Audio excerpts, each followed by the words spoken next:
નમસ્કાર મિત્રો, આપ સૌનું સ્વાગત છે અમારી ચેનલ પર।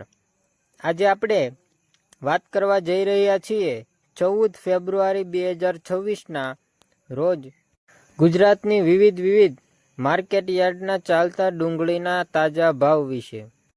જો તમે રોજના કૃષિ બજારના સચોટ અને ઝડપી અપડેટ મેળવવા માંગતા હો તો આ ચેનલને સબસ્ક્રાઇબ કરવાનું ભૂલશો નહીં। ચાલો હવે એક માર્કેટ મુજબ ભાવ જાણીએ। સૌ પ્રથમ છે મહુવા માર્કેટ યાર્ડમાં નીચો ભાવ 950 રૂપિયા, ઊંચો ભાવ 1450 રૂપિયા અને સરેરાશ ભાવ 1200 રૂપિયા।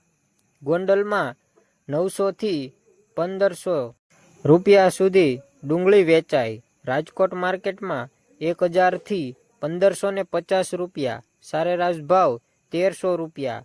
અમદાવાદમાં 1100 થી 1600 રૂપિયા સુધીનો સારો વેપાર રહ્યો। સુરતમાં 1050 થી 1580 રૂપિયા સુધી ભાવ નોંધાયો। જૂનાગઢમાં 920 થી 1480 રૂપિયા સુધીનો ભાવ। ભાવનગરમાં 980 થી 1520 રૂપિયાનો ભાવ। પાટણમાં 900 થી 1400 રૂપિયા સુધીનો ભાવ। વિજનગરમાં 950 થી 1450 રૂપિયા સુધીનો ભાવ। કલોલમાં 1000 થી 1500 રૂપિયા સુધીનો ભાવ। હાલમાં બજારમાં આવક મધ્યમ પ્રમાણમાં જોવા મળી રહી છે। નિકાસની માંગ થોડી વધી રહી છે। ગુણવત્તાવાળી ડુંગળી માટે સ્પર્ધા વધી રહી છે। સ્થાનિક બજારમાં માંગ સ્થિર છે। આવતા દિવસોમાં જો આવક ઘટશે તો ભાવમાં વધારો થઈ શકે।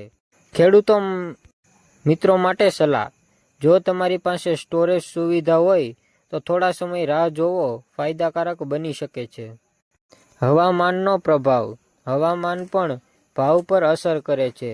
જો અચાનક વરસાદ કે ભેજ વધશે તો આવકમાં ઘટાડો થાય અને ભાવ વધી શકે। આ હતા આજના 14 ફેબ્રુઆરી 2026ના ડુંગળીના ભાવ।